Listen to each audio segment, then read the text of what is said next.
सर्वशास्त्र शिरोमणि गीता शास्त्र में वर्णन है।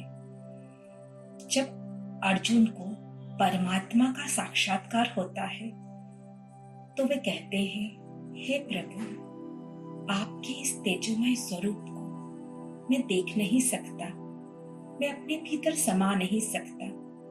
आपका ये स्वरूप बहुत तेजोमय है, इस साक्षात्कार को बंद कीजिए।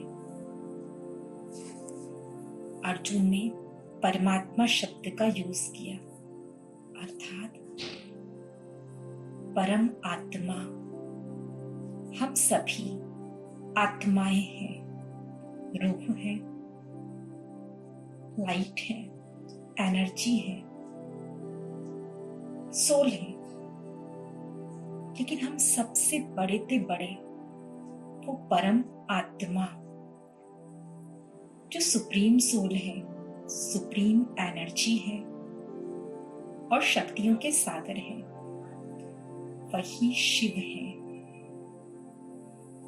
जिनका स्वरूप सभी शास्त्रों में प्रकाश का दिखाया गया है। प्रकाश अर्थात लाइट।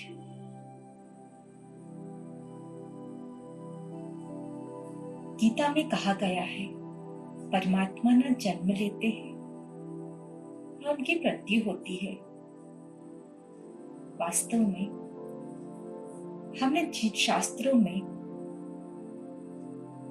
जिन भी देवी देवताओं के जन्म और मृत्यु को देखा है वे देवी देवता हैं। इसीलिए कृष्ण देवता है, शंकर देवता है, ब्रह्म देवता, विष्णु देवता है,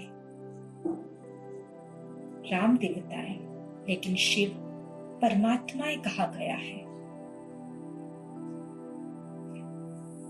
परमात्मा वो होता है जो इस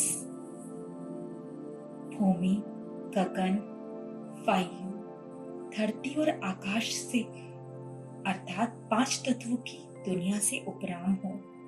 इसीलिए उनके लिए भगवान शब्द उच्चारित किया जाता है। भगवान शब्द में 5 तत्वों का रहस्य है, अर्थात जो 5 तत्व से परे है।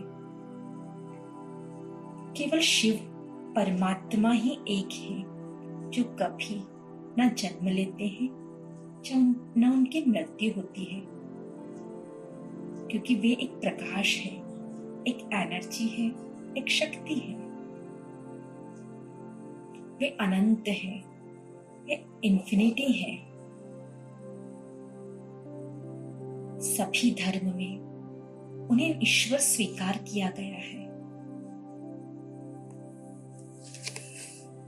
हिंदू धर्म में उन्हें ज्योतिर्लिंग के नाम से पूजा जाता है।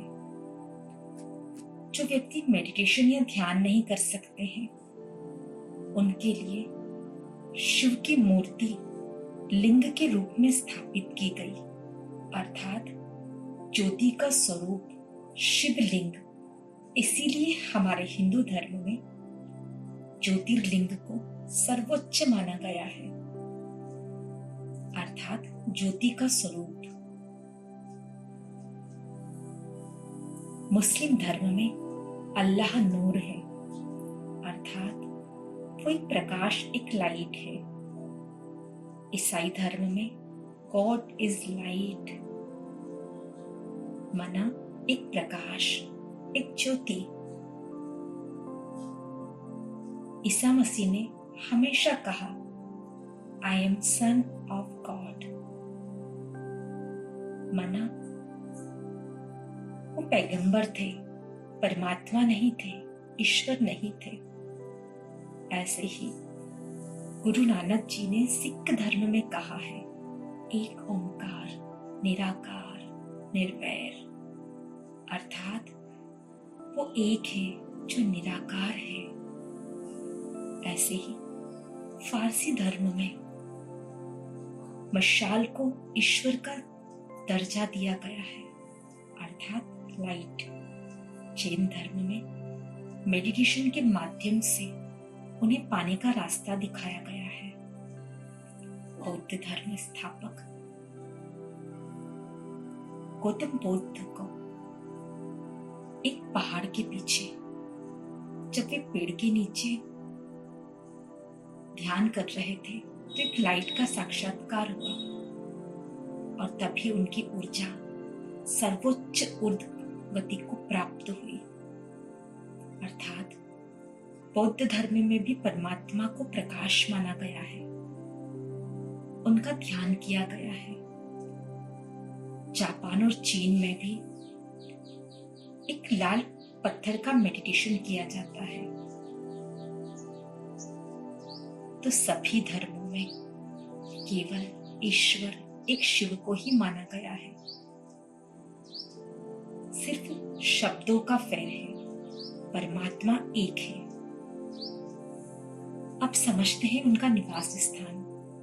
परमात्मा का निवास स्थान शांति धाम है, परम धाम है, निर्वाण धाम है, या हम आत्माओं का घर है। वो डिवाइन लाइट जो प्रकाश का घर है, जो सोल वर्ल्ड है, जहां हम सब आत्मा रूप में रहते हैं, वही परम धाम है। आप सभी ने अनुभव किया होगा कि जब भी हम ईश्वर को याद करते हैं या हमें कुछ परिस्थितियां या समस्याओं का सामना करना होता है तो हम ऊपर की ओर देखकर हे भगवान या हे ईश्वर, हे अल्लाह, गॉड कुछ भी कहते हैं। अर्थात ईश्वर ऊपर की ओर है, इस भौतिक जगत से ऊपर, सूर्य, चांद, सितारों से भी ऊपर सोल वर्ल्ड जो उनका निवास स्थान है।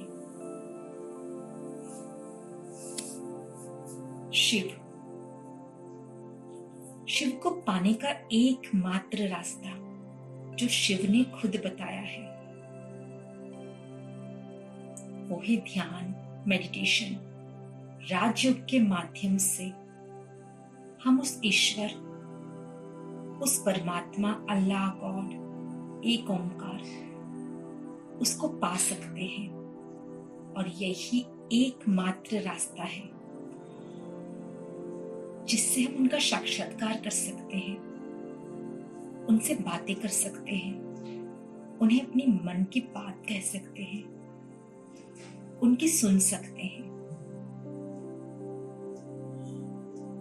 तो शिव को पाने के लिए सिर्फ राजयोग ध्यान अपने जीवन में धारण करें और उस परमात्मा से इस सुंदर समय में मंगल मिलन बनाएं। ओम शांति।